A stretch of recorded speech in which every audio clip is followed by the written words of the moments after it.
मुझे अपनी शरण में ले लो राम, ले लो राम, मुझे अपनी शरण में ले लो राम।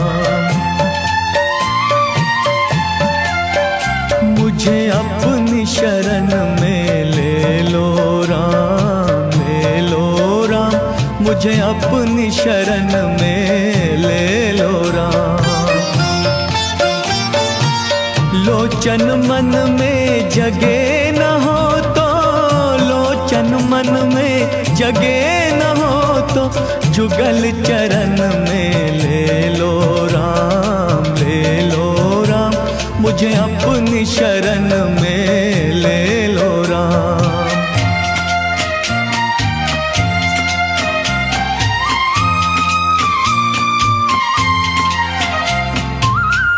जीवन दे के जाल बिछाया, रच के माया नाच नचाया।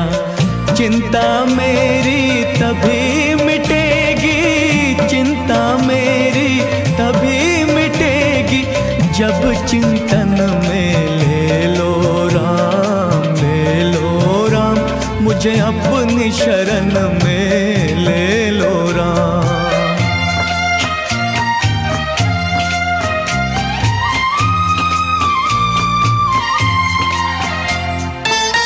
तुमने लाखों पापी तारे, मेरी बारी बाजी हारे, बाजी हारे। मेरे पास न पुण्य की पूंजी, मेरे पास न पुण्य की पूंजी, पद पूजन में ले लो राम, ले लो राम, मुझे अपनी शरण में ले लो राम। राम है राम, राम है राम।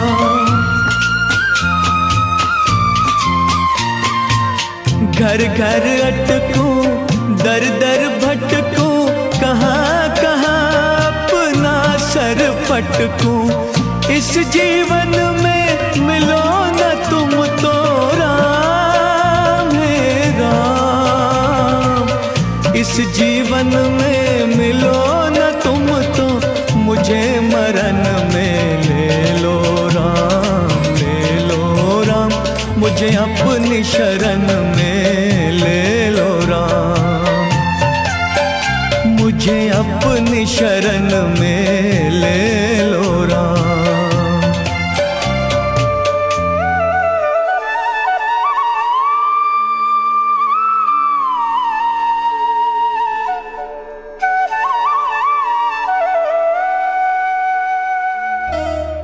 रेडियो मानव रचना 107.8 पर मैं हूँ विधि आपके साथ। मेरे साथ हैं आज एक बार फिर से पंडित आशुतोष भारद्वाज जी, जिन्होंने श्रीमद् भगवद गीता आधुनिक व्याख्यान सहित इस उपनिषद को लिखा है।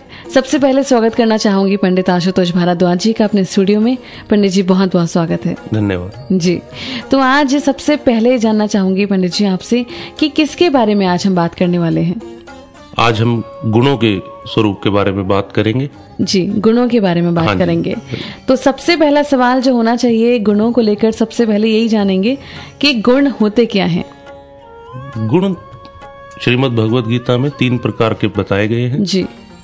रजोगुण, तमोगुण और सतोगुण। जी। इनकी स्वभाव को, इनके स्वरूप को, इनकी रूपरेखा को जानने का प्रयास करेंगे। देखिए, भगवान श्री कृष्ण जी एक परम वैज्ञानिक हैं, किंतु उन्हें मात्र एक वैज्ञानिक ही नहीं कहा जा सकता जी। आपको मैं बता दूं, पहले मैंने अपनी जो इस रचना को मैंने जो लिखा, इसे मैंने यही नाम देना चाहा था, श्रीमद् भगवद गीता। उसके बाद कहना चाहा था भगवान कृष्ण एक परम वैज्ञानिक जी। लेकिन तब मुझे लगा ये तो आकाश को सीमाओं में खींचने जैसा हो जाएगा जी। क्योंकि भगवान श्री कृष्ण मात्र एक वैज्ञानिक ही नहीं है, हाँ वो वैज्ञानिक भी हैं ऐसा कहा जा सकता है, लेकिन मात्र वही नहीं है, वैज्ञानिक नहीं, मात्र वैज्ञानिक नहीं है।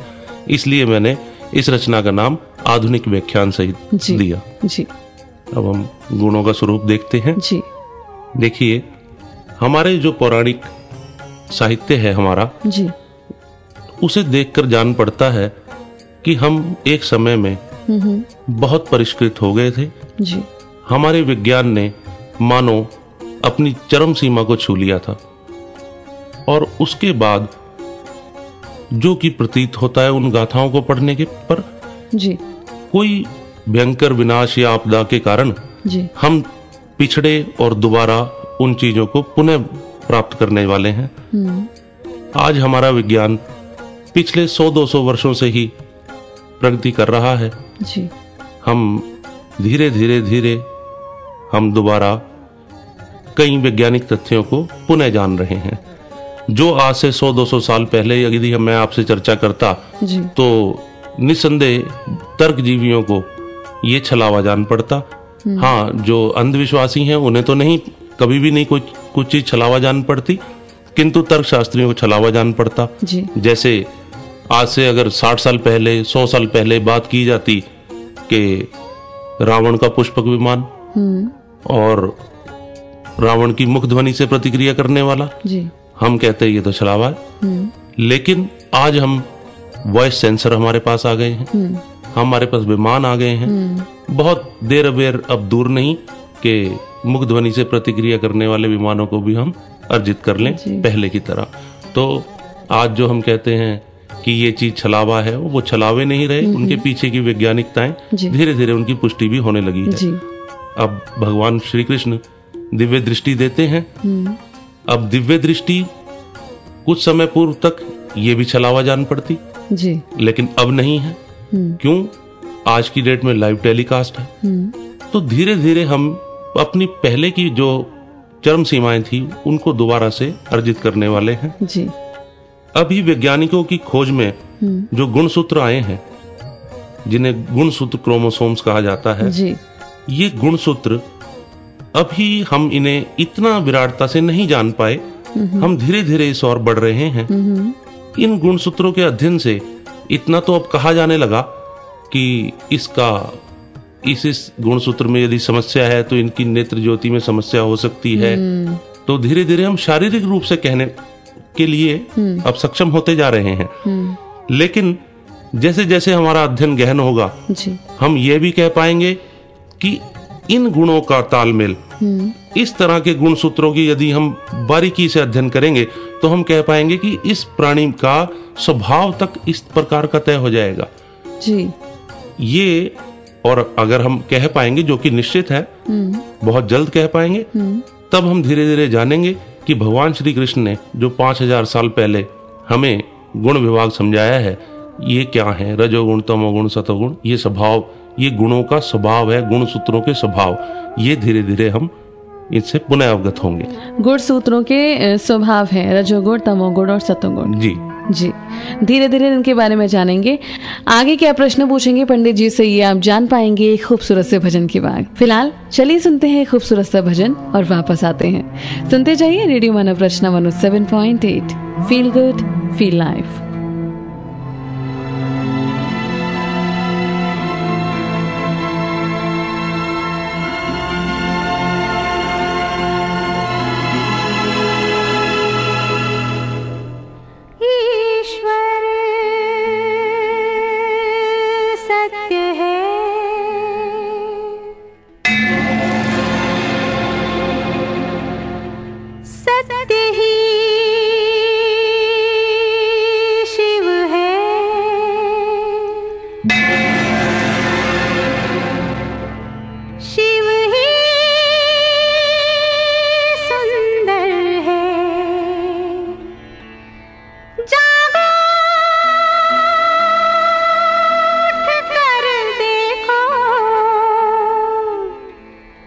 जीवन जो तुजागर है,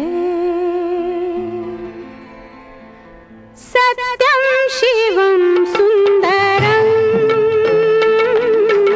सत्यम शिवम सुंदरम, सत्यम शिवम सुंदरम, सुंदरम।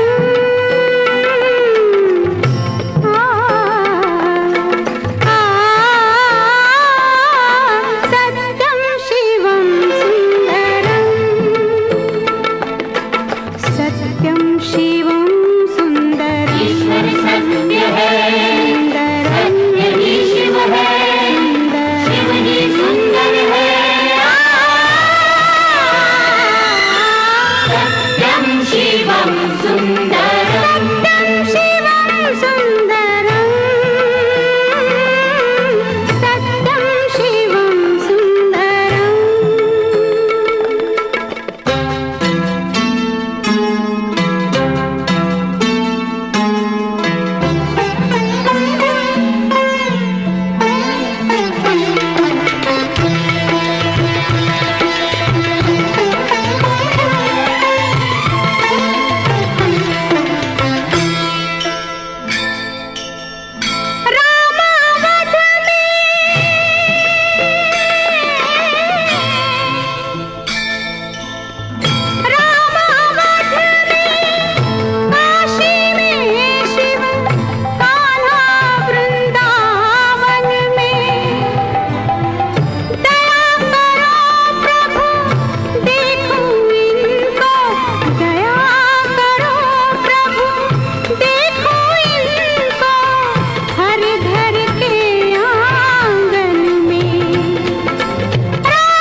रेडियो मानव रचना 107.8 पर मैं हूँ विधि आपके साथ। मेरे साथ हैं आज पंडित आशुतोष भारद्वाज जी, जिन्होंने श्रीमद् भगवद गीता आधुनिक व्याख्यान सहित इस उपनिषद को लिखा है।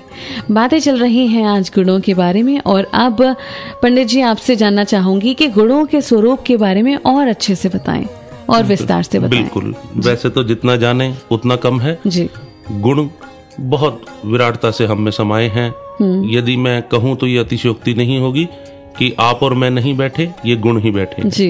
तो इन गुणों को धीरे धीरे जानना और धीरे धीरे इस जो हम चर्चा करेंगे अध्याय पर, गुणों के अध्याय पर, तो उसमें जब हम अंतिम भगवान की पंक्तियों में पहुंचेंगे तब हम जान पाएंगे कि कैसे जो गुणों को जान रहा है, जिसे श्री भगवान गुणातीत कहते हैं, कैसे वो हमारा स्वरूप है।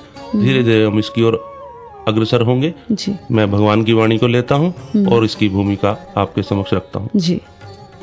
श्री भगवान बोलते हैं, हे भारत, मेरी अनंत विराट और सतत वृद्धिमान ब्रह्म रूपा तो योनि है, अर्थात सबके गर्भाधान का स्थान है, और मैं उसमें गर्भ को स्थापित करने वाला हूँ। इससे ही सब भूतों की संभावना अर्थात उत्पत्ति होती है, भूतों अर्थात जीवों की। आगे भगवान कहते हैं, हे कुंती पुत्र, नाना प्रकार की सभी योनियों में जितनी भी मूर्तियां उत्पन्न होती हैं, अर्थात देहधारी, अनंत विराट एवं सतत वृद्धिमान ब्रह्मरूप तो उन सब की योनि है, अर्थात गर्भ धारण करने वाली माता है, और मैं बीज का स्थापन करने वाला जगत पिता हूं। यहाँ पर जो छिद्रा अन्वेषी हैं, छिद्रा अन्वेषी हम उन्हें कहते हैं जो छिद्रों को देखते हैं और जो बिना छिद्र का धरातल है उसे नहीं देखते। तर्क बुद्धि कह लीजिए, या सादी भाषा में मीन मेख निकालने वाले, कमियां निकालने वाले। ऐसे तर्क बुद्धि से भरे ये प्रश्न उठाएंगे कि भगवान कहते हैं मेरे सिवा जगत में कोई नहीं, और भगवान कहते हैं कि गर्भ धारण करने वाली जगत की जो माता है और मैं बीज का स्थापन करने वाला पिता हूँ, तो यहाँ तो द्वैत उत्पन्न हो गया। तो जितने भी अद्वैत विरोधी हैं उनके लिए प्रश्न उत्पन्न होता है, लेकिन जान लेना होगा कि यहाँ पर भी द्वैत नहीं है, अद्वैत ही है। परमात्मा की अखंडता कभी संदिग्ध नहीं होती। उसी का विस्तार से मैं आपको उल्लेख करता हूँ। देखिए, मैं और मेरा ये दो अलग तथ्य नहीं है, एक ही है। जैसे मैं बोलता हूं कि मैं, मेरा हाथ, ये एक ही बात है। मेरे हाथ को काटकर थोड़ा सामने रख दिया जाए तो मैं कहूंगा वो हाथ, तब मेरा लुप्त हो जाएगा, वो मुझसे भिन्न हो जाएगा। लेकिन जान लेना होगा, हम जब अपने शरीर के साथ हमारी जो आत्मा है, इसकी जो संधि है, इस संधि पर मैं मेरा पृथक नहीं होते। और ये भी जान लीजिए, जो परम तत्व है, परम तत्व परमात्मा, उसमें ये क्षमता है जिस धरातल के ऊपर ये दो आत्म तत्व और शरीर संधि में रहते हैं, और परम तत्व की ये क्षमता है, वो हमसे मैं और मेरा कहलवा लेने का मादा रखता है। तो इसमें हम देखेंगे कि परम तत्व के अंतर्गत मैं और मेरा चलता है, कहीं पर भी पृथकता यहाँ पर नहीं आती मैं और मेरा कह लेने से भी। देखिए, नारायण शब्द हम बोलते हैं परमात्मा के लिए, नारायण शब्द को जान लेना होगा। नारायण का अर्थ है नर और योनि रूप से जो सतत वृद्धिमान है, जो नर भी है और योनि रूपा भी है, और परस्पर स्वयं को ही बढ़ाता हुआ सतत वृद्धिमान है, नर योनि रूप से सतत स्वयं वृद्धि कर रहा है। जो नर मादा है वो दो नहीं, नर मादा दो जरूर हैं, हमें प्रतीत होते हैं, हमारी आंखों को सीमित दृष्टांत को प्रतीत होते हैं, लेकिन जो नर और मादा है वह दो नहीं। योनि में स्थापित लिंग, जिसे शिवलिंग कहा जाता है, यह इसका ही प्रतीक है कि नर योनि वाला नारायण रूप एक है। इसीलिए हमने भगवान शंकर का जो आवाहन किया वो अर्धनारीश्वर के रूप में किया कि भगवान वो हैं जो आधे पुरुष और आधे स्त्री हैं। तब भी स्त्री पुरुष जो है वो दो नहीं है, ये ध्यान देना। यही थोड़ा सा बारीक है, लेकिन मजा ही क्या रहे जो परमात्मा की वाणी ही बारीक ना हो। तो देखिए जरा, नर और मादा से ही बनते हैं। आज एक स्त्री है, वो स्त्री और पुरुष के मेल से बनती है। एक पुरुष है, वो भी स्त्री और पुरुष के मेल से ही बनता है। किंतु स्त्री में पुरुष तत्व का क्षय हो जाता है, पुरुष तत्व छूट जाता है, और पुरुष में स्त्री तत्व छूट जाता है। इस कारण ही दोनों में सतत एक दूसरे के प्रति चाहना और एक दूसरे की प्यास बनी रहती है। ये उस अनंत का, सतत वृद्धिमान का परस्पर समाहित होते हुए अब स्वयं की वृद्धि करने का एक ढंग है। जी पंडित जी, बहुत खूबसूरती से आपने बताया, लेकिन अगला सवाल जो पूछना चाहूंगी वो यही होगा कि आपने कहा कि स्त्री पुरुष जो है वो एक है, कैसे है ये जानेंगे पंडित आशुतोष भारद्वाज जी से एक खूबसूरत से भजन के बाद। आप कहीं मत जाइए, सुनते जाइए radio Manav Rachna 107.8, feel good feel life. ओम नमः शिवाय, ओम नमः शिवाय, ओम नमः शिवाय, ओम नमः शिवाय, ओम नमः शिवाय।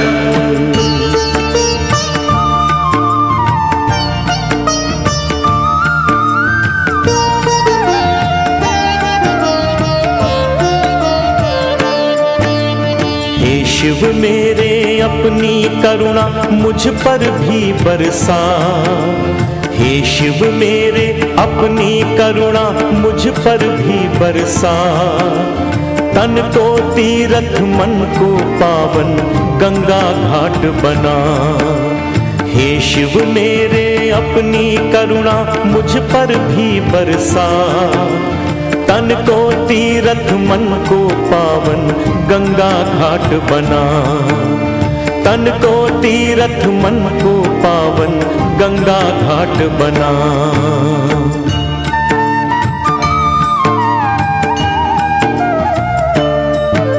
सबका दुख अपना दुख समझूं, धर्म यही हो मेरा।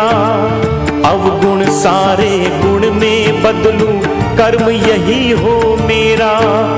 हे भगवान मेरे कर्मों को चंदन सा महका।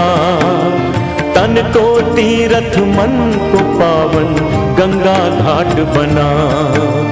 तन को तीरथ मन को पावन गंगा घाट बना।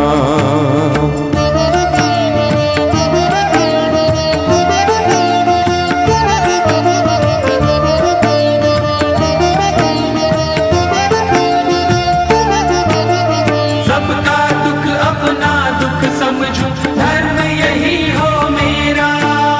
अवगुण सारे गुण में बदलूं, कर्म यही हो मेरा। हे भगवान मेरे कर्मों को चंदन सा महका। तन को तीरथ मन को पावन गंगा घाट बना। तन को तीरथ मन को पावन गंगा घाट बना।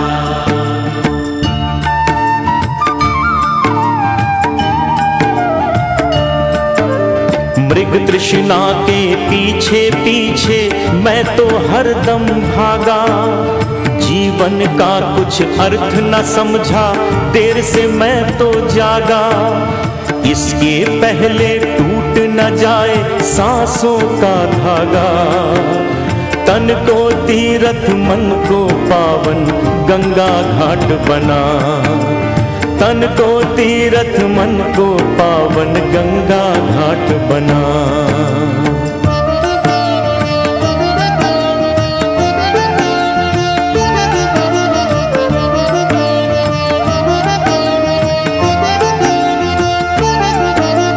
मृग तृष्णा के पीछे पीछे मैं तो हरदम भागा।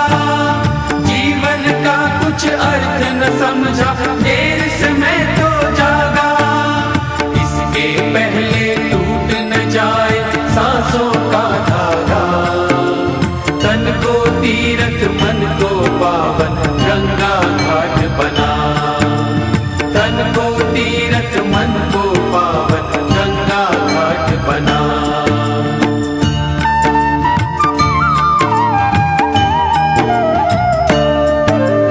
तुमसे केवल मैं तो इतना मांग रहा हूँ दाता। जन्म जन्म तक रखना मुझसे प्रेम भरा ये नाता। हो जाए हर जन्म सफल तू ऐसी राह दिखा। तन को तीरथ मन को पावन गंगा घाट बना। तन को तीर्थ मन को पावन गंगा घाट बना।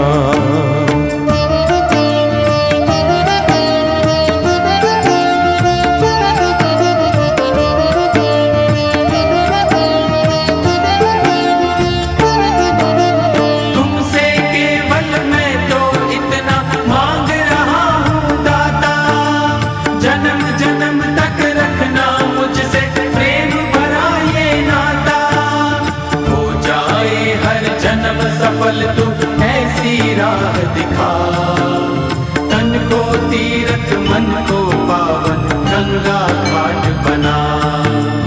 तन को तीर्थ मन को पावन गंगा घाट बना।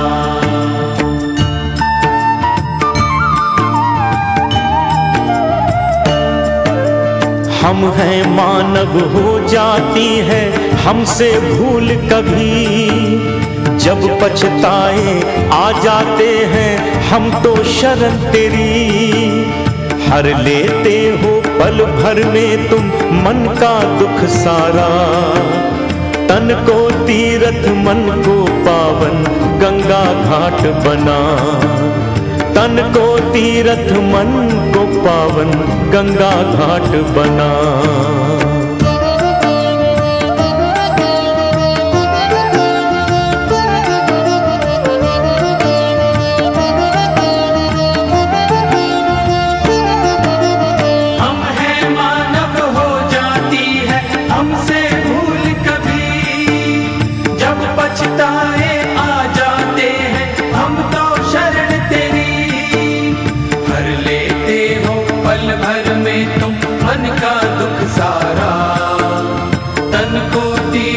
मन को पावन गंगा घाट बना।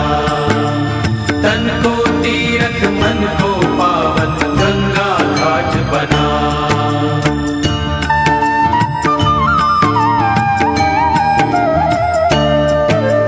तुम तो जानो घट घट वासी हर मन की हर भाषा, धन्य हो मेरा जन्म जो पूरी कर दो ये अभिलाषा। लगूं कंठ से बनकर तेरे मैं रुद्राक्ष तेरा, तन को तीर्थ मन को पावन गंगा घाट बना। तन को तीर्थ मन को पावन गंगा घाट बना।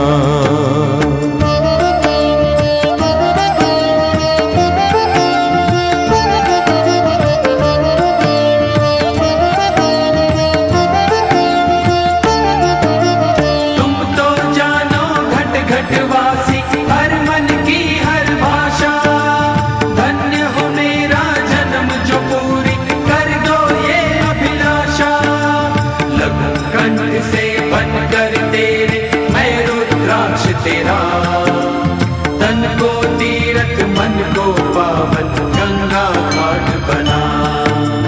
तन को तीर्थ मन को पावन गंगा घाट बना।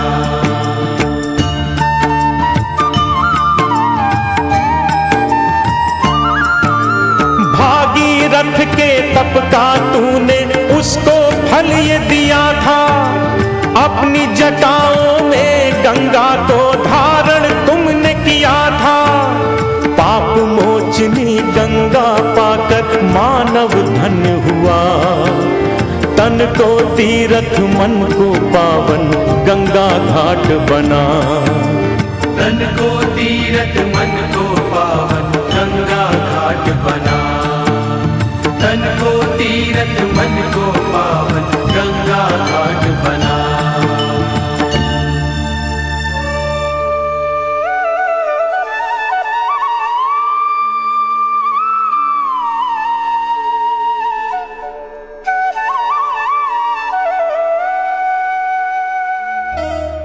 रेडियो मानव रचना 107.8 पर मैं हूँ विधि आपके साथ। अभी एक खूबसूरत भजन सुना और भजन के बाद आपका स्वागत है। पंडित जी आपका भी बहुत बहुत स्वागत है स्टूडियो में जी। श्रीमद् भगवत गीता आधुनिक व्याख्यान सहित लिखा आशुतोष भारद्वाज जी ने, और आज बात चल रही है गुणों के बारे में। ब्रेक से पहले आपने बताया पंडित जी कि स्त्री और पुरुष अलग नहीं बल्कि एक ही हैं। आपने कहा, लेकिन फिर भी कहते हैं ना कि दिल मानने को तैयार नहीं है। बिल्कुल, क्योंकि ये जो आंख देखती है वही माना जाता है, बुद्धि तक जो मैसेज पहुंचाती है वो नेत्र ही है। तो मैं वही आपसे कह रही हूँ कि इसको प्लीज क्लियर करें हमारे लिसनर्स के, हमारे लिसनर्स तक कि क्या है। बिल्कुल जी। देखिए, नंगी आंख जो देखती है और वो बुद्धि तक जो परिभाषित करती है जी, और बियॉन्ड जो आईज है, बियॉन्ड आईज जो विजन है वो थोड़ा अलग रहता है, वो नेत्रों से देखने जैसा नहीं होता। अभी आपको बताया जो नर और मादा है वो एक नहीं, इस वो पे ध्यान देना होगा, इस वो को पकड़ना होगा कि वो कौन है। वो नर और योनि दोनों ही रूपों में सतत वृद्धिमान है, उसे कहते हैं हम नारायण जी। देखिए, हम वृक्ष को देखते हैं जी। वृक्ष नर मादा दोनों रूपों से परस्पर काम क्रीड़ा करता हुआ स्वयं की निहित संभावनाओं को प्रकटाते हुए स्वयं एक अखंड ही है जी। वो क्या करता है, वृक्ष के अंदर नर तत्व है, मादा तत्व है, वो परस्पर समाहित होता है और अपने में ही निहित संभावनाओं को प्रकटाता है जी। लेकिन क्या आप मानेंगे इससे वृक्ष की अखंडता संदिग्ध हो रही है? वृक्ष तो एक है जी, एक अखंड है। तो धीरे धीरे जब हम इसमें घुसेंगे, गहनता में और प्रवेश होंगे तो और इन चीजों को जानते चले जाएंगे जी। कुछ एक बातों को हमें पहले और जान लेना होगा। वो ये है कि हमें जो भासना होती है, जो हमें लगता है कि ऐसा है, जिसे कहा जाता है सादी भाषा में आजकल अंग्रेजी में इल्यूजन, भ्रम जी, इसे माया कहा गया है। हमें लगता है कि क्या ये सत्य है या झूठ ही तो नहीं, ये जो हमें कभी कभी खटका महसूस होता है तो जान लेना परमात्मा ने हस्ताक्षर दे दिए हैं, परमात्मा ने आपके दरवाजे पर खटका दिया है जी। इसे जान लेना, थोड़ा माया को जानेंगे कि क्या इसका स्वरूप है तो हम गुणों के स्वरूप में प्रविष्ट होने के लिए कुछ तैयार हो पाएंगे जी। देखिए, माया शब्द बड़ा प्यारा है। यहाँ पर केवल जो है वो प्रतीत भर होता है, वास्तविकता कुछ और है जी। यानी कि जो लगता है वो होता नहीं और जो होता है वो लगता नहीं, वो वास्तविक में उसका स्वरूप अलग है जी। माया को बहुत लोगों ने, बहुत हमारे ऋषियों ने स्पष्ट किया है। भगवान शंकर ने नाम दिया था माया। माया का अर्थ है जिसे मापा जा सके, वो माया है। जगत में जो है वो मापा जा सकता है, परंतु जिसे मापते मापते अमाप निकल आए, जिसे मापते मापते अमाप उजागर हो जाए, उसे माया कहते हैं जी। अर्जुन प्रश्न करता है भगवान कृष्ण से कि भगवान, आप माया कहते रहते हैं कि मेरी माया बड़ी दुस्तर है, इसे पार करना बड़ा कठिन है, भगवान ये माया है क्या? तो श्री कृष्ण बोलते हैं कि देख अर्जुन, मैं किसी दिन तुझे हस्तिनापुर आकर बताऊंगा कि माया क्या है। एक दिन भगवान का रथ रुकता है हस्तिनापुर और द्रौपदी से उनका विशेष प्रेम रहता है जी। तो भगवान बोलते हैं कि द्रौपदी, हमारे लिए भोजन बनाओ। तो अर्जुन फिर जिज्ञासा रखता है कि भगवान, आपसे माया जानने चाहिए थी, आप कृपा कर बताएं। दोबारा से पूछते हैं। हाँ, दोबारा से पूछते हैं। तो भगवान कहते हैं कि चलो हम स्नान करने चलते हैं, इतने द्रौपदी भोजन पका लेती है, मैं तुम्हें वहीं माया बतला दूंगा कि माया है क्या। दोनों स्नान के लिए जाते हैं नदी तट पर जी। दोनों आपस में, जिसे कहते हैं बचपना उनका एक गुजरा था, तो दोनों आखेट करने लगते हैं, कहते हैं चलो हम नदी में तैरते हैं।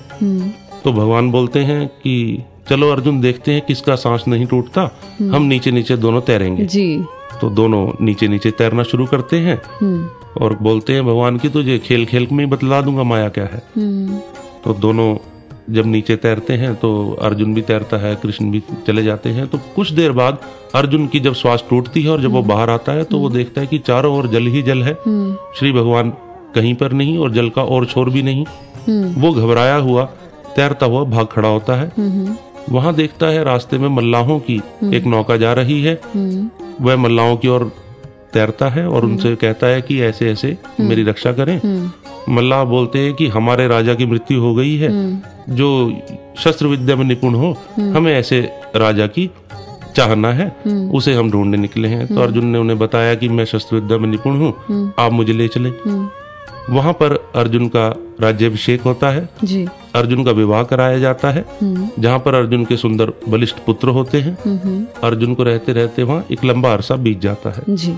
तो जो अर्जुन की वहां पत्नी थी उसकी एक दिन मृत्यु हो जाती है। मल्लाह बोलते हैं कि हमारे यहाँ का नियम है जी। यदि पति पहले मरता है तो पत्नी को सती होना पड़ता है, पत्नी पहले गुजरती है तो पति को सती किया जाता है जी। तो दाह संस्कार में अर्जुन को भी साथ में सती करने के लिए वो नदी किनारे चले गए जी। अर्जुन ने बोला मैं सती होने से पूर्व स्नान कर लेना चाहता हूँ जी।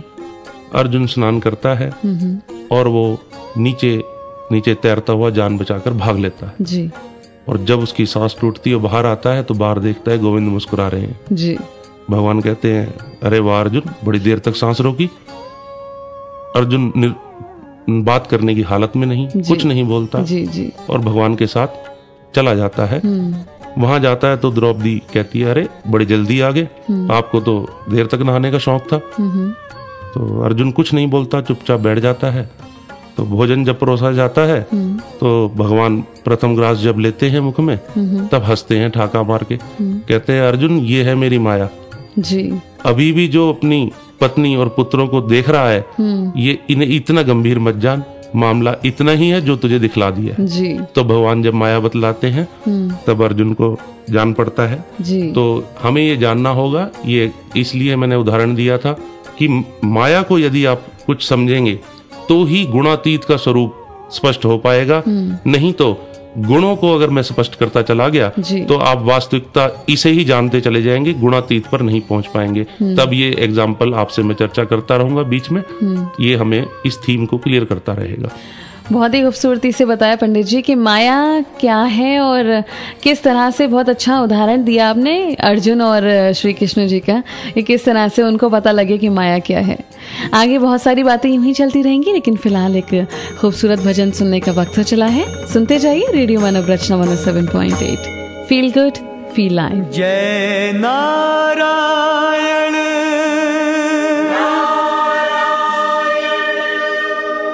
जय जय नारायण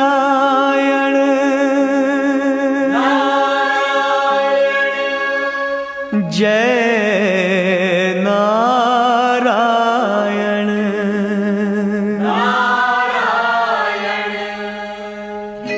जय जय नारायण नारायण हरि हरि जय जय नारायण नारायण हरि हरि स्वामी नारायण नारायण हरि हरि स्वामी नारायण नारायण हरि हरि तेरी लीला सबसे न्यारी न्यारी हरि हरि तेरी लीला सबसे न्यारी न्यारी हरि हरि तेरी महिमा प्रभु है प्यारी प्यारी हरि हरि जय जय नारायण नारायण हरि हरि स्वामी नारायण नारायण हरि हरि जय जय नारायण नारायण हरि हरि स्वामी नारायण नारायण हरि हरि हमने देखा तो यही लगा तेरे जग में है भगवन दगा ही दगा दगा ही दगा तेरे जग में है भगवन दगा ही दगा दगा ही दगा मन में सोचा तो ये जाना बिन तेरे यहाँ पर कोई न सगा कोई न सगा तेरे यहाँ पर कोई न सगा कोई न सगा हम तुझ पे जाए वारी वारी हरि हरि जय जय नारायण नारायण हरि हरि स्वामी नारायण नारायण हरि हरि जय Narayan Hari Hari Swami Narayan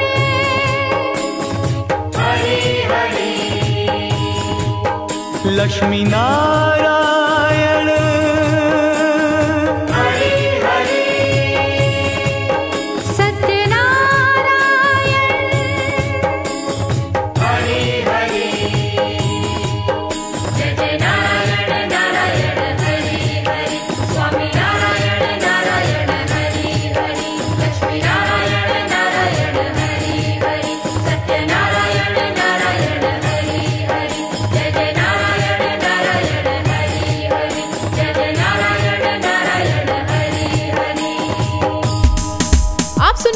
radio Manav Rachna 107.8 FM. Feel good, feel live.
Radio Manav Rachna 107.8 पर इस खूबसूरत से भजन के बाद फिर से स्वागत है। मैं हूँ विधि आपके साथ और मेरे साथ हैं आज पंडित आशुतोष भारद्वाज जी। श्रीमद् भगवद गीता आधुनिक व्याख्यान सहित इस उपनिषद को लिखा है और आज बात कर रहे हैं गुणों की। ब्रेक से पहले बातें की, पंडित जी ने बताया किस तरह से कि अर्जुन किस तरह से माया को समझ पाए, किस तरह से श्री कृष्ण ने बताया कि माया क्या है। जानेंगे पंडित जी आपसे कि ये जो गुण हैं जिनकी आज हम बात कर रहे हैं, इनके बारे में और जरा विस्तार से बताएं।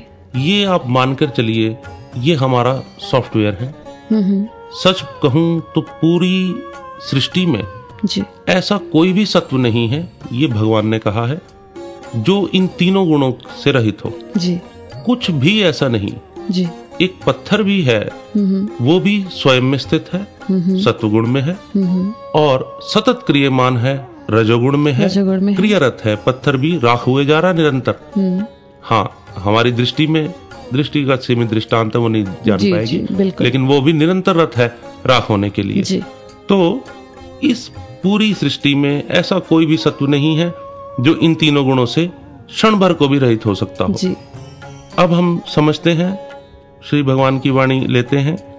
श्री भगवान बोलते हैं, तथा हे महाबाहो, सत्वगुण, रजोगुण और तमोगुण, प्रकृति से होने वाले ये तीनों गुण अविनाशी जीवात्मा को देह से बांधते हैं। देखिए, हमें गुणों का जो बर्तन होता है वो अपना बर्तन लग जाता है जी। अपना बरतना लगता है। आप मुझसे क्रोधित हुए, प्रति उत्तर में मैं क्रोधित हो गया। आपने मुझसे प्रेम से वार्ता की, प्रति उत्तर में मैंने प्रेम से वार्ता की। ऐसा नहीं है कि ये मेरा बर्तन है या आपका बर्तन है जी। हम में निहित गुण है जो सामने जैसा हमारे लिए धरातल आता है उस हिसाब से वो उत्सुक हो जाते हैं जी। आपने देखा होगा, आप एक शोक सभा में गए, अचानक पाया कि आप शोकाकुल होने लगे जी। आप एक हर्षोल्लास की सभा में गए, अचानक पाएंगे भीतर हर्षोल्लास उठने लगा। आप ये मत मानिए कि आपका बर्तन है, ये सारा गुणों का ही गुणों में बर्तन है जी। जिस पर श्री भगवान ने कहा है कि देख अर्जुन, गुण ही गुणों में बरतते हैं, तू मत जान कि तू बरत रहा है, गुण ही गुणों में बरतते हैं। जो ऐसा जानता है वो मुझ सच्चिदानंद घन स्वरूप परमात्मा को प्राप्त हो जाता है। इस पर आगे संक्षेप में चर्चा करेंगे, आज की समय को भी जानेंगे, क्योंकि विराट है इनका स्वरूप समझाना, तो इसके लिए फिर समय फिर लिया जाएगा जी। जी पंडित जी, गुण ही गुणों में बरतते हैं और आज बहुत अच्छे से आपने गुणों के बारे में बताया। जानेंगे फिर कभी रजोगुण, तमोगुण और सतोगुण के बारे में, लेकिन अभी जाने का वक्त चला है।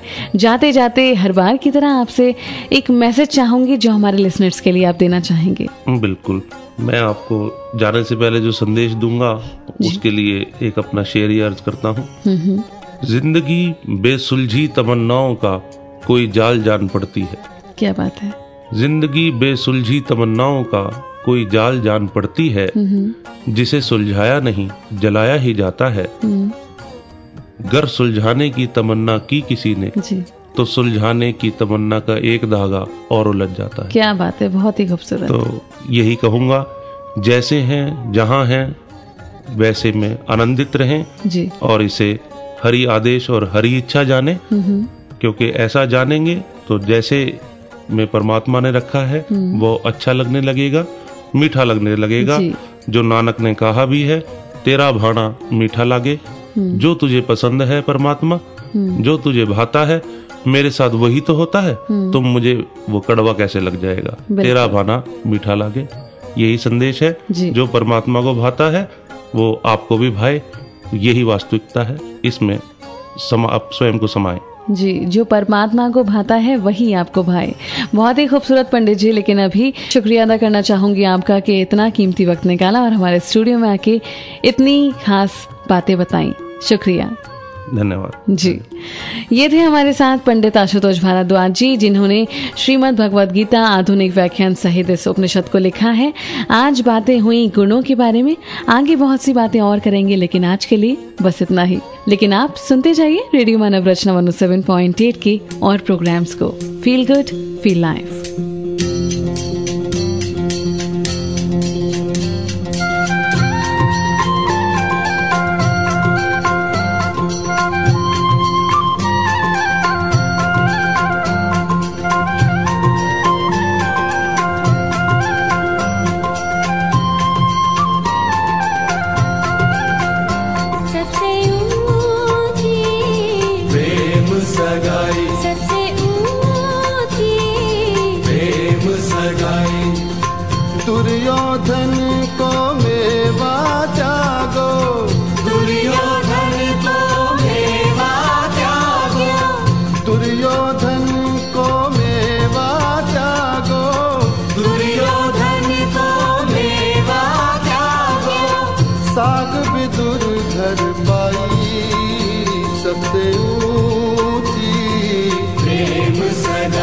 सबसे ऊंची प्रेम सगाई।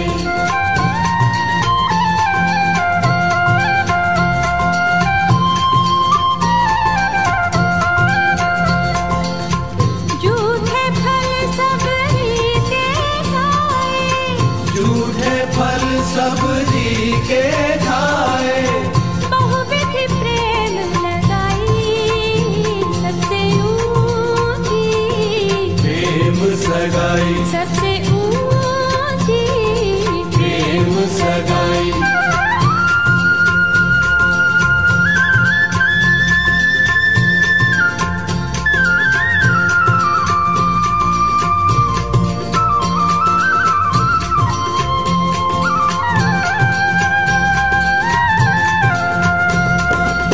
प्रेम के बस अर्जुन रथ हांक्यो, प्रेम के बस अर्जुन रथ हांक्यो, प्रेम के बस अर्जुन रथ हांक्यो, प्रेम के बस अर्जुन रथ हांक्यो, भूल गए ठकुराई सबसे ऊंची प्रेम सगाई। सबसे ऊंची प्रेम सगाई।